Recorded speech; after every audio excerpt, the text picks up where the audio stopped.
So Houston Alexander, it is fight week for you. I got to ask, I mean, at this point in your career, do you still get excited, nervous? I mean, what's the feel a couple days ahead of a big fight? You know what? I get anxious. I just want to get in there, man. You know, and it's weird because it feels just like how it first started for me. I just get anxious. I don't get nervous. I don't get antsy. I'm just ready to go, man. It's once all the training and all that stuff is out the way, the fight is the easy part. No doubt. Well, listen, MMA fans are certainly going to remember. Obviously, you've made the move to bare knuckle fighting championship at this point. We'll talk about that, but I got to ask. I did not make the move because I've always bare knuckled. I've always bare knuckled. I apologize. They just got it sanctioned now. I was going to say, now you just get to do it legally and get paid for it. All right, fair enough. I get paid for it. I get paid for this. That's amazing. That's amazing. All right, we'll talk to Houston. Obviously, MMA fans, they're going to remember your time in the UFC, your time in Bellator, your time in big organizations around the world. But around 2017, you stopped competing in MMA, assuming retirement at that point. I guess what led you to say? No, I don't think it was a retirement thing. I think it was more so because I've always been doing other things, and I think I was concentrating more on my foundation and doing radio and doing television. So I was doing other things too. So along with MMA, I do other things other than MMA. Fair enough. So it wasn't a retirement then. I always kind of wondered if you would officially hung it up or just put it on hold for a while. So it sounds like you know what? When I officially hang it up, everyone's gonna know. It's sort of like leaving the wrestling shoes on the mat. You're gonna know when I'm done. You know what I'm saying? But it's hard to be done when you're still training with folks and you're still beating their asses. I wouldn't know what that feels. I wouldn't know what that feels like. I am still beating the youngsters' asses in while we're training. So if I'm still doing that, man, I'd rather get paid to fight than spar. That makes sense. Well, talk to me about, I was going to say your bare knuckle debut, but obviously it was not your bare knuckle debut. It was the debut of getting paid for your bare knuckle fighting. Or just getting sanctioned. What was that first one like? I mean, did it feel like with the bare knuckle fighting championship, man, it was I like the way they have everything set up from the time you come out, and the ring itself is a full circle, and the way they got it set up to where there's the line in the middle of the ring, and you got one guy on the other side and the other guy on the other side, and you have the ref in the middle, and when they say go, it's time to go. There's no lollygagging. There's no running around. There's no trying to hold off. When it's time to go, it's time to go. So that aspect I like about the bare knuckle, especially with this organization, the way you start and the ring is hey, ring around the rosy. If you try to run, all you're gonna do is go around in circles. So I mean, I enjoyed it a lot because again, that's my forte. Punching people in the face is my forte. So does it feel more comfortable or less comfortable or different? Oh man, it feels way comfortable because you know what? Even with the not having the gloves on, I feel faster. I feel faster not having the gloves on. And my coach, Joe Bottler, we've been training and we've been hitting pads with no gloves, and he wonders why my fists don't bleed. Because again, I've built so much calcium buildup, and my skin on my hands have been through so much. I can hit the pad as hard as I could, and not bleed. So I've been fortunate in that regards. That's pretty incredible. All right, well, listen, Houston, in March you turned 50 years old, right? There's not a lot of 50-year-old guys competing in combat sports. So I guess. Yeah. What do you think the secret is? I mean, you said you're still in the training room beating up on these young bucks. I think I didn't get hurt. I didn't get hurt a lot. I think I kept I trained and I took care of my body, and I just didn't get hurt. So right now I'm able to compete still at a higher level, and why not? Why not do it? Why? Because again, the way I referred to earlier, if I'm training with people and I'm still getting with them, as we sparring, then I should get paid for this, And until I'm no longer able to maintain at a high level, I'll hang it up then. But right now, I'm still pretty at a high level. I love it. So do people come up to you and express concern, or do you hear No, the you know rumblings what? of, man? All I get is, when are you fighting next? And and that's a blessing, man. That's a blessing for people to still come up wanting to see you fight, because they probably just remember the last time they see me fight, whether it was a loss or a win, the excitement was there, man. So I think a lot of people are still asking me, when are you fighting next? That's awesome. Are you still doing radio at this time as well? I'm still doing radio. I'm gonna start a radio show called the Culture Shock Radio on 89.7 The River, which is in the Omaha area. And we're gonna be playing independent music as I did before, with my partner Shorty. So that's in the works. Doing podcast work, of course, because everybody's doing podcast work. Why not? But right. and television, and there's a few movies that I'm doing too. So man, I'm trying to stay busy. That's awesome. And talk to me about the Houston Alexander Foundation. What are you doing with the foundation? Well, with the foundation, of course, we're going to the schools to teach the kids about hip hop culture, because you got kids that they know nothing of the culture, and all they think is it's just all about rap.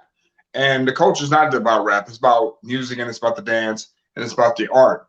And that's what we do. We go into the schools, teach the kids about the music and about the dance and about the art.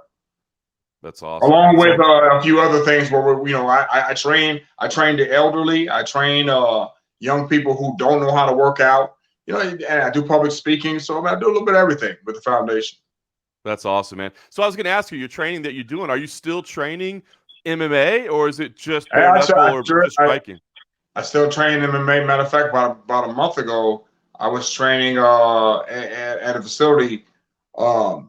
And there was like 50 guys in there, man. And for some reason, I was still at a high level with these guys. And it just happened to be a Premier Combat Center where, here in Omaha, Nebraska, where they got a lot of exceptional guys that are coming up.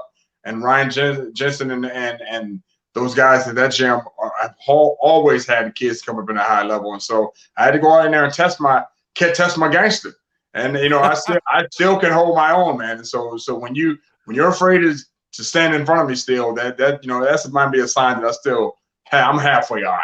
I'm all right. That's awesome. Do you think would you take any MMA fights if the opportunity came up? I believe at this time a lot of times, even with the bare knuckle, we're competing up against guys that are literally our age, and so I think that's a fair advantage to be competing with someone who's fairly your age, and you don't want to go in there with some guy that's 20 years old. And I'm sure, because they have a lot to prove. I don't have anything to prove. So you just put it that way. You have a 20-year-old something guy who has a lot to prove, and you have a 50-year-old guy who's fought all over the world and fought in little small bars and arenas. I don't have a lot to prove. No doubt about it. How do you look back upon your MMA career when you think about like you said, you made it to the highest level of the sport, man? Are you do you have regrets, or you comfortable with what you accomplished? How would you look back on your MMA career? You know what? The way I look back on my career, I have no regrets, but I do wish that it wasn't. I don't think it was the coaching, because I had great coaching. I think learning the game later in my career was probably the problem, because I'll tell anyone out there today that transition is the most important part of MMA.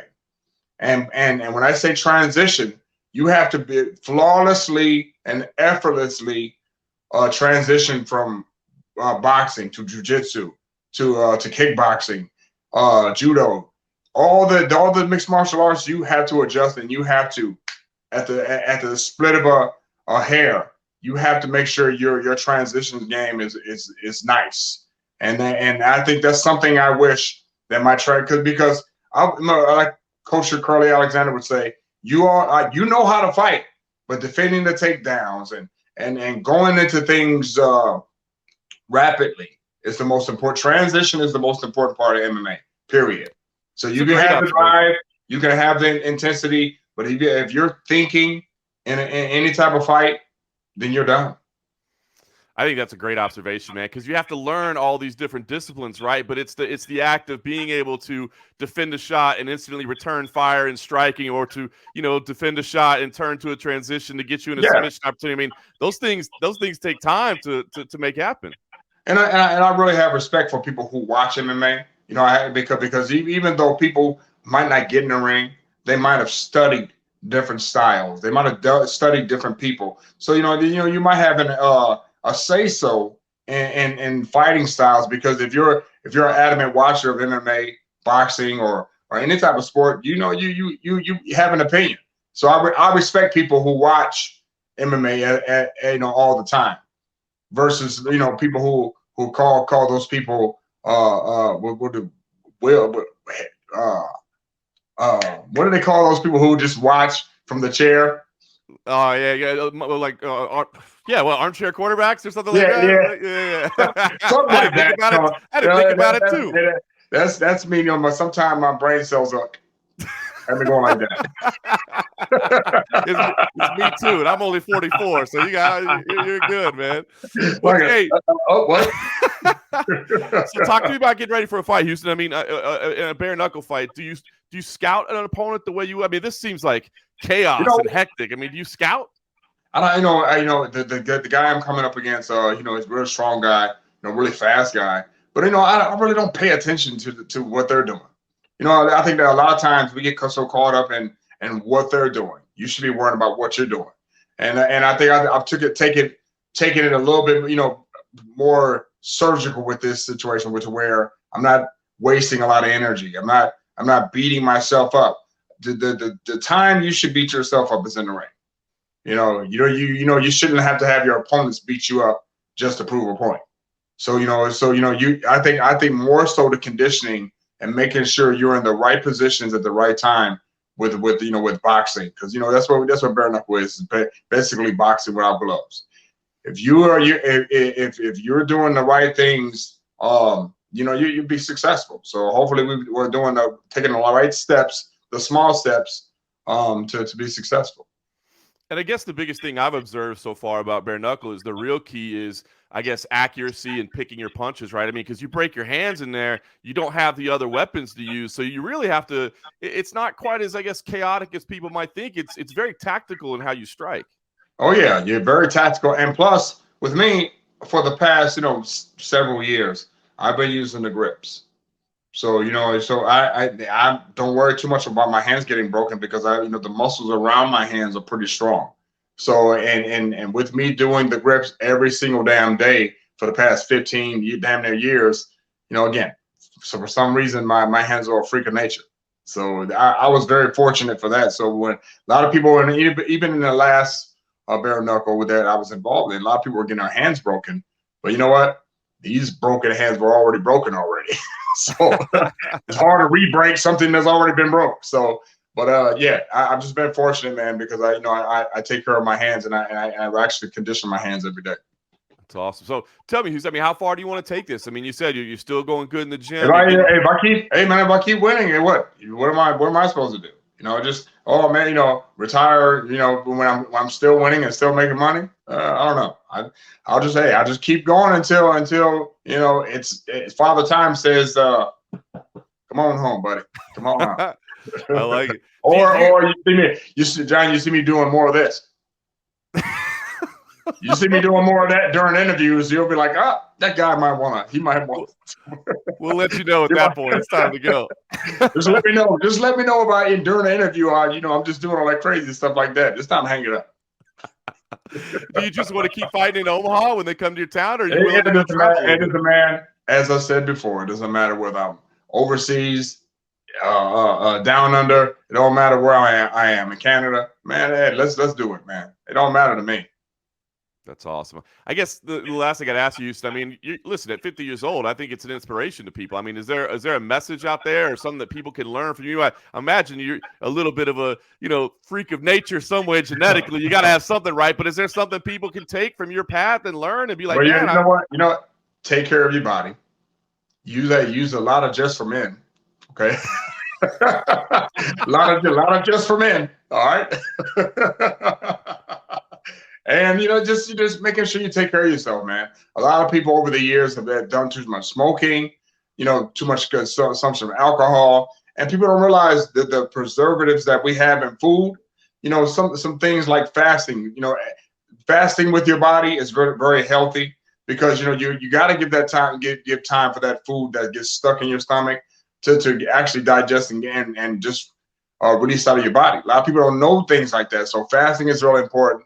And again, just overall health, man. If you're taking care of yourself, your body, just like a well-tuned car, will go on forever until Father Time knocks at the door. Houston, what's the greatest moment of your combat sports career, or is it still to come? Are there still glory days ahead? Oh man, you know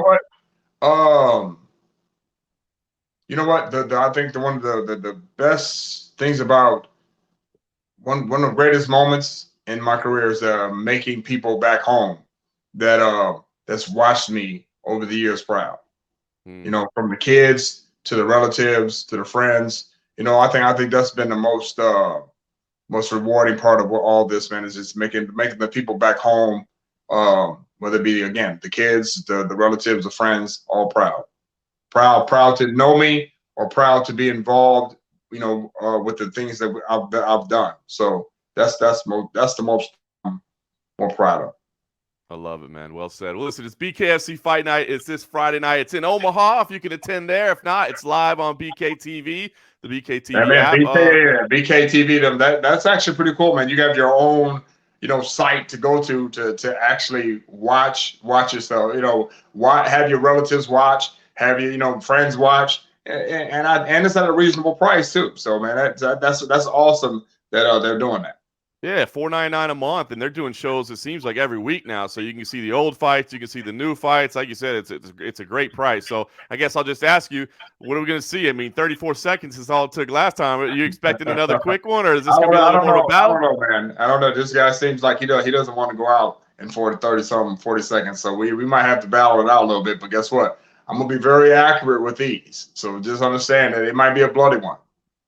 I love it. The 50-year-old Houston Alexander still going strong, my man. I appreciate the time, brother. It's good catch up. Been a while, but it's good to see you still going strong, my man. I appreciate it, man. And please, everyone, follow me on all my social media sites under Houston Assassin, or go to HoustonAlexander.org. Check out the foundation stuff that we're doing. And again, just support combat sports, whether they're old or new. Support combat sports. Support everybody that's really reporting on real combat sports. So shouts out to you too, John.